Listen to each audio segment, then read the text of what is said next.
নিয়েছেন। আজকে বুক থাকলে ভালোবাসা দিয়ে আপনাদের নেতাকে আগামী দিনেও সম্মান দেবেন, এভাবেই আগলে রাখবেন কিনা বলেন? দেখতে চাই আপনাদের নেতাকে আগলে রাখবেন। সংগ্রামে বন্ধুরা, আমি আমার বক্তব্য আর দীর্ঘায়িত করবো না। আমাদের একটাই বক্তব্য, আজকের এই স্মৃতি সমাবেশে আগামী দিনে ধানের উত্তরায়ণ উৎপাদনের যে প্রতীক ধানের শীষ, এবং সেই ধানের শীষ উনি ৩৮তম কর্মসূচি নিয়ে আমাদের নেতা বাংলাদেশের রাষ্ট্র সংস্কারের যে কর্মসূচি ঘোষণা করেছেন, সেই আলোকে প্রতিটি ঘরে ঘরে, এবং আমরা বিশ্বাস করি আগামী নভেম্বরে ইনশাআল্লাহ তফসিল ঘোষণা হবে। ইতিমধ্যে নির্বাচন প্রধান উপদেষ্টা নির্বাচনের মাস ঘোষণা করেছেন এবং গতকাল চিঠি দিয়েছেন নির্বাচন কমিশনকে। আমরা বিশ্বাস রাখি অবিলম্বে তফসিল ঘোষণার মধ্য দিয়ে দেশে একটি সুষ্ঠু নির্বাচন হবে। সেই নির্বাচনে বাংলাদেশ জাতীয়তাবাদী দল, আমাদের নেতা তারেক রহমান আবারও বাংলাদেশের রাষ্ট্র ক্ষমতার দায়িত্ব নেবে, এবং তার জন্য আমাদের সবাইকে প্রস্তুত থাকতে হবে। আরেকটি কথা আজকের এই জনসমাবেশ থেকে বলতে চাই, আমরা দেখতে চাই বাংলাদেশের অবিসংবাদিত নেতা যিনি শেখ হাসিনার জালান নামে আগুনে বসাও বাংলাদেশের কথা চিন্তা করেছেন, সেই নেতা যেদিন বাংলাদেশে আসবে কোন নেতার অপেক্ষা না করে ঢাকায় আপনারা এই উসমানীনগরবাসী যার যেভাবে আপনারে ঢাকায় উপস্থিত হয়ে আমাদের নেতাকে যেদিন লক্ষ কোটি মানুষের সমাবেশ অনুষ্ঠিত হবে, মানুষ জমায়েত হবে, সেখানে আপনারা উপস্থিত হবেন।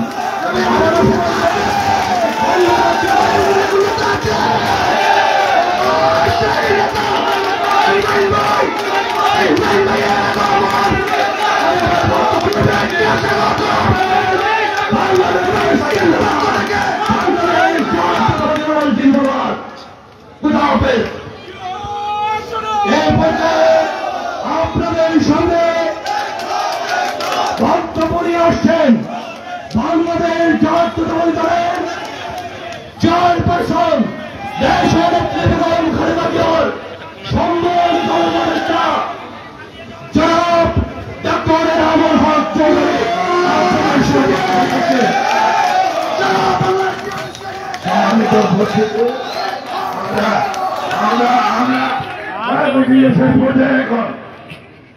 সিনিয়র নেতৃবৃন্দ বক্তব্য দিচ্ছেন, এটা আমরা আমাদের স্মরণ রাখতে হবে, মানতে হবে। রাজনীতি হচ্ছে মানার জিনিস, এই জিনিসটা আপনারা খেয়াল রাখবেন। এখানে মহানগর যুব দলের যদিও আমাকে মানতে হচ্ছে আর কি, আমাকে করতে হচ্ছে, বাধ্য হয়ে গেছে।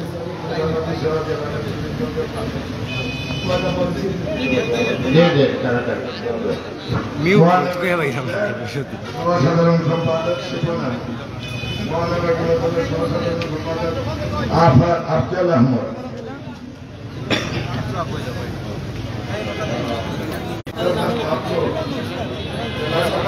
সহসভাপতি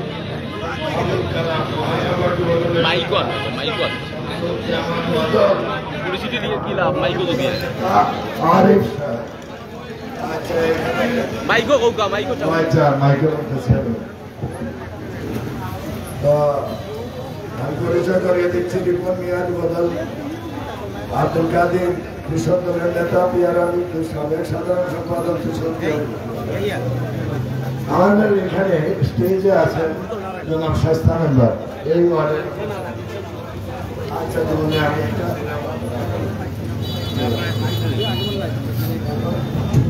মেম্বার সাহেব এই এলাকার নির্বাচিত মেম্বার প্রতিনিধি বয়স হয়ে গেছে।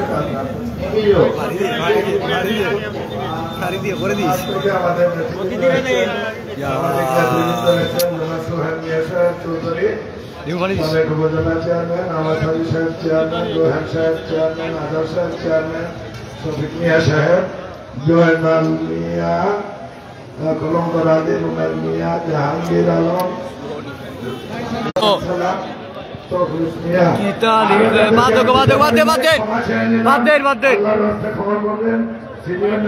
বক্তব্য রাখছেন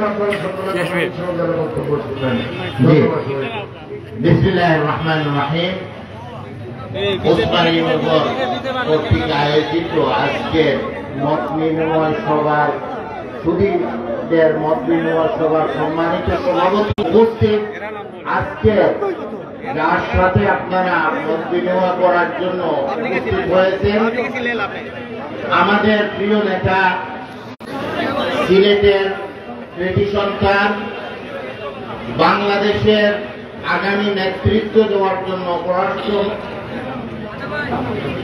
বিষয়ক কার্যক্রমের আমাদের বিএনপি নেতৃত্ব যিনি দিবেন, আমাদের সুনামধন্য ব্যক্তি, শিক্ষাগতভাবে লন্ডনে পড়াশোনা করেছেন, আপনাদের এলাকার কৃতি সন্তান ওসমানীনগরের জনাব হুমায়ুন কবির সাহেব উপস্থিত,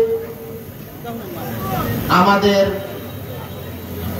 সংগ্রামী নেতা, যাকে আমি খুব পাশে থেকে স্বৈরাচারী আন্দোলনটাকে পরিচালনা করার জন্য তার বিরুদ্ধে, হাসিনার বিরুদ্ধে যাকে নেতৃত্ব তার দেখেছি, জনাব মেহতা সিদ্দিকীর আরেকজন আমাদের প্রধান বিশেষ অতিথি হিসেবে উপস্থিত আছেন আমাদের প্রিয় নেতা, এই জেলার যিনি নির্বাচিত আপনাদের ভোটের মাধ্যমে জনাব অ্যাডভোকেট ইমরান আহমদ চৌধুরী সাহেব, আমার শ্রদ্ধেয় বড় ভাই হিসাবে যাকে আমি আখ্যায়িত করি, কানাইঘাটের উপজেলা চেয়ারম্যান সাহেব জনাব আশিক সাহেব, আশিকুদ্দিন চৌধুরী সাহেব উপস্থিত, ছাত্রী এবং ছাত্ররা উপস্থিত, সুধীবৃন্দরা উপস্থিত, যুবদল, ছাত্রদল, স্বেচ্ছাসেবক দল এবং ওসমানীনগরের এলাকাবাসী যারা উপস্থিত হয়েছেন, সবাইকে আসসালামু আলাইকুম ওয়া রাহমাতুল্লাহি তাআলা ওয়া বারাকাতুহু। শুভেচ্ছা জানাচ্ছি এবং অভিনন্দন জানাচ্ছি। আপনারা আজকে এই অনুষ্ঠানে উপস্থিত হয়ে যাকে আপনারা মত বিনিময় করার জন্য উপস্থিত হয়েছেন, এই প্রতিকূল অবস্থা থাকা সত্ত্বেও আমরা দেখতে পাচ্ছি চলে গেছে, সূর্যটা উঠতেছে, নতুন দিন একটা আসতেছে, নতুন বাংলাদেশের জন্য যাকে নেতৃত্ব দেওয়ার জন্য আমাদের প্রিয় নেতা জনাব তারেক রহমান সাহেবের নেতৃত্বে আমরা বসে আছি অপেক্ষা করে। এই নেতৃত্বটাকে তাহলে কিন্তু ওনার পাশে কিছু দক্ষ যোগ্য মানুষ প্রয়োজন আছে। আর আপনারা সৌভাগ্য, ওসমানীনগরের সন্তান আপনাদের ভাই হুমায়ুন কবির সাহেব, আমাদের প্রিয় নেতা, ভারপ্রাপ্ত চেয়ারম্যানের একজন বিশ্বস্ত দক্ষ মানুষ ওনার পাশে আছে। আমি জানুয়ারি 8 তারিখে বাংলাদেশ থেকে বেগম খালেদা জিয়ার সাথে সফর সঙ্গী হিসেবে গিয়েছিলাম লন্ডন। আমি বিশ্বাস করি ওই যে 6 মাস অথবা 4 মাস আমি সময় কাটিয়েছি লন্ডন, ওনার সাথে আমার বহুক্ষণ কথা হয়েছে শুধুমাত্র বাংলাদেশের উন্নয়ন, বাংলাদেশের ডেভেলপমেন্ট, বাংলাদেশের সমস্যা, আন্তর্জাতিকভাবে আমরা কেমন করে এই বাংলাদেশ উজ্জ্বল করব, শুধুমাত্র ওনার মুখ থেকে এই পরিকল্পনা, এই কার্যক্রম, এই বলবো, এই করব, এই করতেছি, এই করে ফেলছি, এটাই ছিল ওনার আলোচনা। এইরকম যুবক নেতৃত্বের মাধ্যমে আমরা কিন্তু আগামীতে নতুন বাংলাদেশ আমরা দেখতে পাবো। আপনারা যদি দেখতে চান একজনকে সৎ, নিষ্ঠাবান, কার্যক্রম বাস্তবায়ন করতেছেন, তাহলে আপনাদের সন্তানের দিকে, আপনাদের ভাইয়ের দিকে যদি তাকান, তাহলে তিনি হলেন হুমায়ুন কবির। আমি একটি বাস্তবে তড়িৎ সিদ্ধান্ত নেওয়ার যে যোগ্যতা ওনার আছে, আমি ডক্টর ইউনূসের সাথে যে অ্যাপয়েন্টমেন্টটা ছিল, এর আগের দিন আরেকটি মন্ত্রীর সাথে ওনার মিটিংয়েও আমি উপস্থিত ছিলাম। ওই সময় আমাদের ট্রেনের সময়টা, টাইমটা শর্ট টাইম হওয়ার কারণে আমি দেখলাম ওনার দক্ষতা ট্রেন ব্যবহার করে আমাদেরকে গাড়িতে বাদ দিয়ে টাইম মতো আমরা সময় দিয়ে পৌঁছানোর জন্য জনাব তারেক রহমান সাহেবের সাথে বসে আমরা মিটিং করা হয়েছে। এই মিটিংয়ে যে ভূমিকাটা পালন করেছেন একটি প্রশংসনীয়। এই জায়গায় প্রমাণিত হয়েছে আমাদের প্রিয় নেতা জনাব তারেক রহমান ওনার উপরে কতটুকু আস্থা রাখেন, বিশ্বাস রাখেন এবং দক্ষতা ওনার প্রমাণ করেছে। এটা হলাম আমি সাক্ষী। আমি দেখেছি এই এলাকার থেকে উন্নয়নের কার্যক্রমের জন্য ওই মিটিংয়ে বাংলাদেশের শুধুমাত্র উসমানীনগরের উন্নয়ন নিয়ে উনি চিন্তা করেন নাই, কথা বলেন নাই। উনি সারা সমগ্র বাংলাদেশের ডেভেলপমেন্ট কেমন হবে, বাংলাদেশের আগামী বাংলাদেশের স্বপ্নটা কেমন হবে, আগামী বাংলাদেশ আমরা কি চাচ্ছি, গণতান্ত্রিক বাংলাদেশ আমরা চাচ্ছি।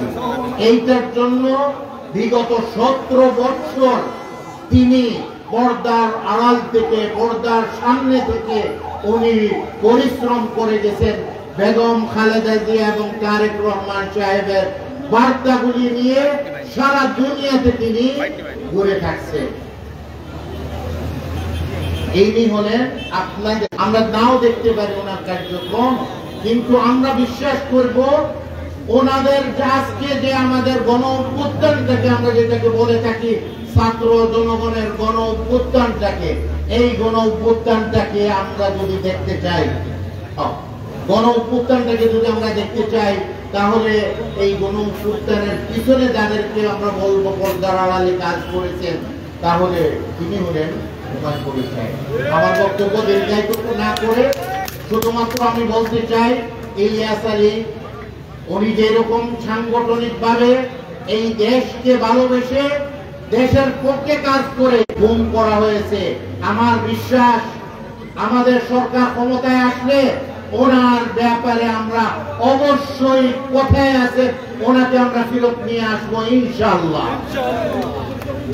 আপনাদের উন্নয়নটা সাইফুর রহমান সাহেবের নাম আমাদেরকে এই জায়গায় বলা যাবে না। আগামীতে যাকে নিয়ে আমরা কার্যক্রম করার জন্য, ভবিষ্যতে আমরা কাজ করার জন্য, বিভিন্ন উন্নয়ন কার্যক্রম করার জন্য বহু কাজ আছে যেগুলি আপনারাই চিন্তা করতে পারতেছেন না। আমাদের প্রিয় নেতা জনাব তারেক রহমান সাহেব এগুলি নিয়ে কাজ করতেছেন। যেহেতু আজানের সময় চলে আসতেছে আর প্রধান অতিথিকে ওনার বক্তব্যের জন্য আপনারা সবাই বসে আছেন, আমি আমার বক্তব্য দীর্ঘায়িত না করে শুধুমাত্র আপনাদেরকে বলবো, আপনারা একটি জিনিস আপনাদের কাছে একটি প্রশ্ন রেখে আমার বক্তব্য শেষ করব। আপনারা কি আপনাদের সন্তান যিনি হুমায়ুন কবিরের পাশে আপনারা থাকবেন? ওনার দুঃখে সুখে সবাই সব সময় থাকবেন? আমি সবাইকে ধন্যবাদ জানিয়ে আমার বক্তব্য শেষ করতেছি। বাংলাদেশ জিন্দাবাদ, বেগম খালেদা জিয়া জিন্দাবাদ, জনাব তারেক রহমান জিন্দাবাদ।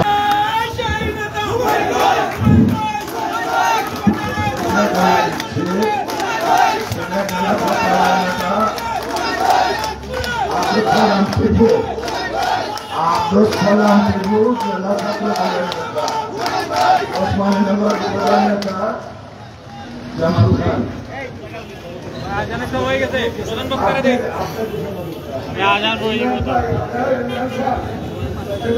ধন্যবাদ। আমরা আমাদের কাঙ্ক্ষিত অতিথির বক্তব্য শোনা শেষ করে চলে আসেছি। আপনাদেরকে আন্তরিকভাবে ধন্যবাদ। আপনারা অনুষ্ঠানটি এখন আপনাদের সম্পর্কে বক্তব্য রাখবেন আপনাদের এই মাটির কৃতি সন্তান, এই সিলেটের কৃতি সন্তান, বাংলাদেশের কৃতি সন্তান, বিএনপির চেয়ারপারসন, ভারপ্রাপ্ত চেয়ারম্যান দেশনায়ক তারেক রহমানের পররাষ্ট্র বিষয়ক উপদেষ্টা এবং বিএনপি কেন্দ্রের নির্বাহী কমিটির আন্তর্জাতিক বিষয়ক সম্পাদক, আপনাদের আমাদের সবার প্রিয় হুমায়ুন কবিরকে তার বক্তব্য মূল্যবান বক্তব্য রাখার জন্য অনুরোধ জানাচ্ছি। হুমায়ুন কবির।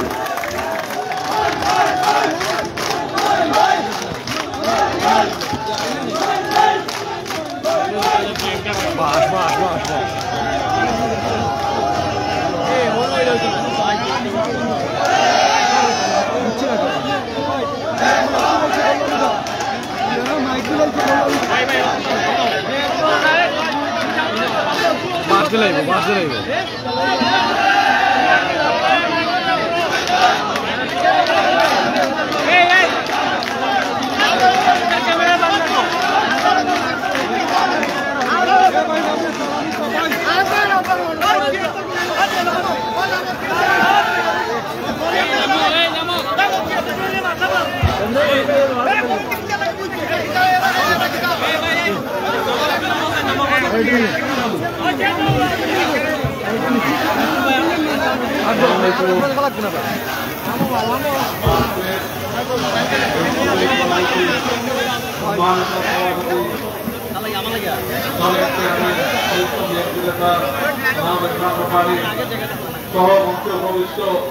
বাংলাদেশ জাতীয়তাবাদী দলের জাতীয় নির্বাহী কমিটি কেন্দ্রীয় নেতৃবৃন্দ সহ সিলেট জেলা বিএনপি নেতৃবৃন্দ সহ বিএনপির সকল অঙ্গ সংগঠনের নেতৃবৃন্দ বিশিষ্ট ব্যক্তিবর্গ উসমানীনগর থানার এবং আমার সামনের উপস্থিত প্রিয় উসমানীনগরবাসী, আসসালামু আলাইকুম ওয়া রাহমাতুল্লাহি ওয়া বারাকাতুহু। আজকে আসলে খুব ভালো লাগে কামাইয়া আমার সামনে আজকের এই আয়োজনে যারা করছেন সকলকে ধন্যবাদ।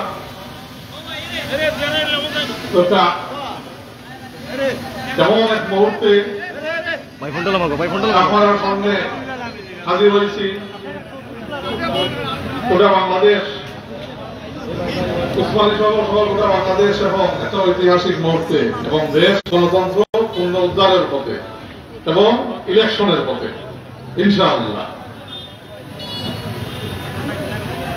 আমার সময় আপনারা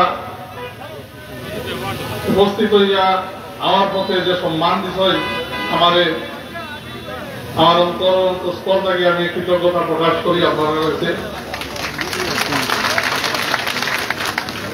অনেক স্লোগান দিছয়, কোহেন ভাই জিন্দাবাদ, মানে নেতাগুলোর তো স্থায়ীভাবে এটা হচ্ছে খুব ভালো লাগে।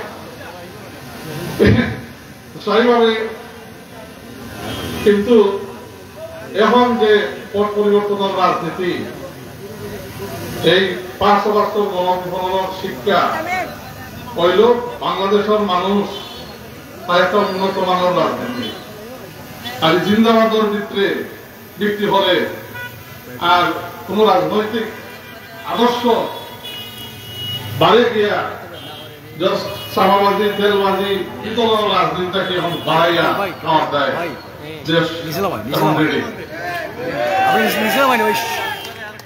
এবং মোর ইম্পর্টেন্টলি আমরা যারা দল করি সমাজের অনেক পরামর্শ হচ্ছি কত সময়ের দাবি অনেক কোয়ালিটি ভিত্তিক রাজনীতির দিকে আমরা এগিয়ে যাইতে হইব।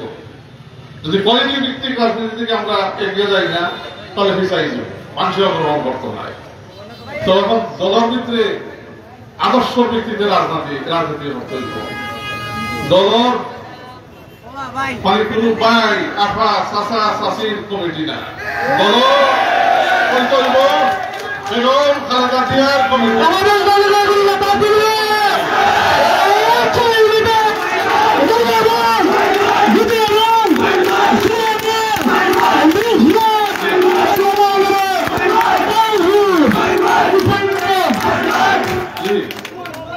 দল হইব শহীদ রাষ্ট্রপতি জিয়াউর রহমানের আদর্শ রাজনীতি। ইনশাআল্লাহ সময়ের দাবি এবং বাংলাদেশের মানুষের আশা আকাঙ্ক্ষার প্রতীক বাংলাদেশ জাতীয়তাবাদী দলের ভারপ্রাপ্ত চেয়ারপারসন জননন্দিত জননেতা জনাব তারেক রহমান আগামীর বাংলাদেশ গড়ার দায় দলের নেতৃবৃন্দকে পরামর্শ করিয়া আপনার পরামর্শের ভিত্তিতে বাংলাদেশ জাতীয়তাবাদী দল যে 31 দফা নিয়ে আইছে মানুষের সামনে, এই 31 দফার মধ্যে মানে এলাকা ভিত্তিক উন্নয়ন প্রদান দফায় এই 18 কোটি মানুষের দেশ, বৃহত্তম মুসলিম দেশ, বিগত 15 বছর মাদ্রাসা শিক্ষক আলিম উলামা জেল চিন্তাও করা যায় না। এবং এই জুলুম তাকে মুক্তি বাংলাদেশের মানুষ পাইছে। আমরা উসমানীনগর মানুষ পাইছি ইনশাআল্লাহ। এবং যারা এই জুলুমে জড়িত ছিল সবাইকে সবে বিচারের আওতায় আনা হইব ইনশাআল্লাহ। আগামীতে বাংলাদেশ জাতীয়তাবাদী দল সরকার গঠন করলে এই মাদ্রাসা শিক্ষক আপনারে আপনার প্রাইমারি স্কুলের শিক্ষক, সেকেন্ডারি স্কুলের শিক্ষক কিভাবে বেতন বাড়ানো যায়, কিভাবে এই প্রফেশনের উন্নতি করা যায়, এটা হলো একটা প্রধান লক্ষ্য। ভারপ্রাপ্ত চেয়ারম্যান তারেক রহমানের যে তিনটা প্রায়োরিটির মধ্যে অন্যতম শীর্ষ প্রায়োরিটি হল প্রাইমারি স্কুলের শিক্ষা, এটার মান উন্নত করা, যাতে শিক্ষক হল নিয়োগ হয় এবং অনেক বেস্ট ছাত্রছাত্রীরা এই প্রফেশনে হয়। এই নয় যে অন্য কোনো আলো চাকরি পাইলাম না, প্রাইমারি স্কুলের শিক্ষক হইলাম নো। এবং যারা বেস্ট রেজাল্ট করবো এবং পালা বেতনে পালা বেনিফিট প্যাকেজে এটা গোল্ড স্ট্যান্ডার্ড প্রফেশন হিসাবে প্রাইমারি শিক্ষা প্রফেশন হইব ইনশাআল্লাহ। সেইভাবে মাদ্রাসা শিক্ষা ইম্প্রুভমেন্ট করা হইব।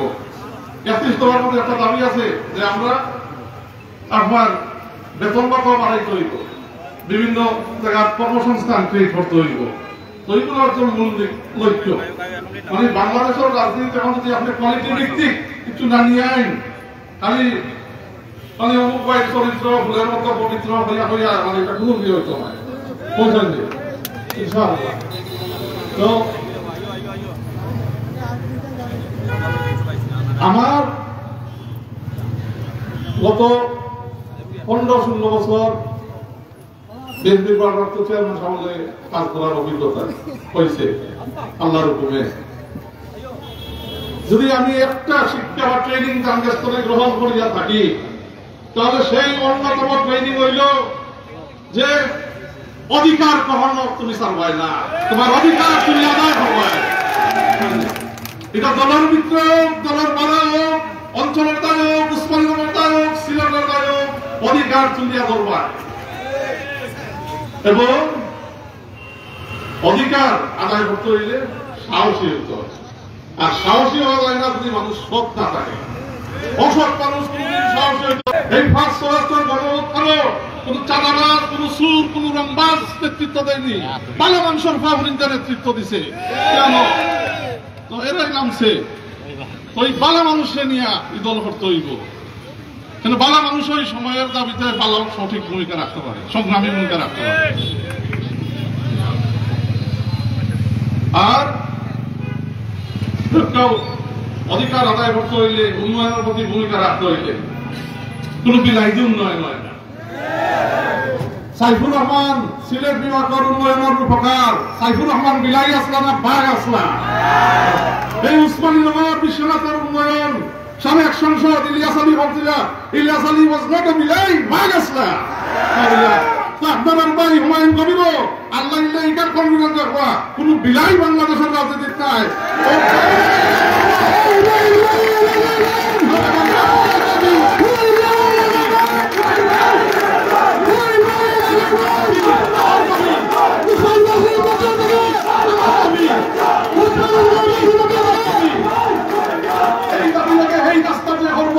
তার প্রতিবাদ আমি করবো ইনশাআল্লাহ, এবং প্রতিবাদ হইলেও আমি আদায় করবো।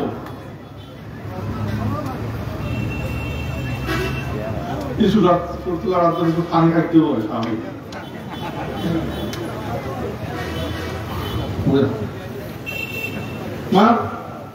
উসমানীনগর বিএনপির আমাদের যা উন্নয়ন হয়েছে, সাবেক সংসদ ইলিয়াস আলীর সময় হয়েছে উন্নয়ন। প্রধান মানে আগামী বিএনপি সরকার গঠন করলে ইনশাআল্লাহ রাস্তাঘাট প্রধান প্রায়োরিটি হইব। এই যে রাস্তাঘাটের অবস্থা সিলেট হাইওয়েটা মানে এখন আমি ধ্বংসর পথে, কোন এখানে আপনার মেরামতের কাজ বা এই যে মানে বাঙ্গাচুরা হাজি ইত্যাদি রাস্তাঘাট কোনো ঠিক করা হয়েছে না, 15 বছর ধরে অবহেলিত। ইনশাআল্লাহ প্রথমত রাস্তাঘাট এগুলো প্রায়োরিটি দেওয়া হইব। প্রাইমারি শিক্ষা, প্রাইমারি স্কুল উসমানীনগর করা হইব এবং বালা কোয়ালিটির প্রাইমারি স্কুল এবং যেগুলো আছে সেগুলো আরো কিভাবে সাহায্য করা যায়, মাদ্রাসা কিভাবে আরো ডেভেলপমেন্ট করা যায়, আরো কিভাবে উন্নতি করা যায়, শিক্ষার মান উন্নতি করা যায়, আর স্বাস্থ্য হেলথ কেন্দ্র আরো স্থাপন করা হইব, যাতে মানুষ শিক্ষা বা মানে স্বাস্থ্যের প্রতি সচেতনতা বাড়ানো হয় এবং স্বাস্থ্যের প্রতি যাতে কোনো নেগলেক্ট না হয়, এবং স্পোর্টস ভিত্তিক মানে সব স্কুল কলেজেও যাতে একটা স্পোর্টস ফেসিলিটি থাকে ঠিকানো, এবং প্রত্যেক এলাকায় আদান দায়িত্ব।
ভাই আপনারা ট্যাটু শুনে বাবা হ্যালো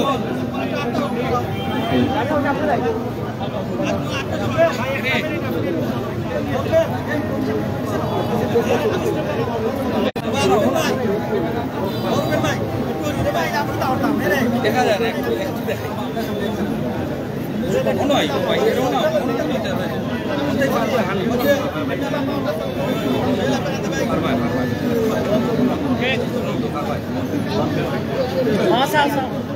আজান যেহেতু হয়ে গেছে আর বেশি দীর্ঘায়িত করার দরকার নাই। ইনশাআল্লাহ আমি ওখান হয়েও শেষ করতাম চাই যে ইনশাআল্লাহ আমার দল সরকার গঠন করলে আমার নেতা ভারপ্রাপ্ত চেয়ারম্যান সাহেব জননেতা তারেক রহমান সাহেব প্রধানমন্ত্রী হইবে ইনশাআল্লাহ। ইনশাআল্লাহ কোনো ফাইল দিতে নাই তো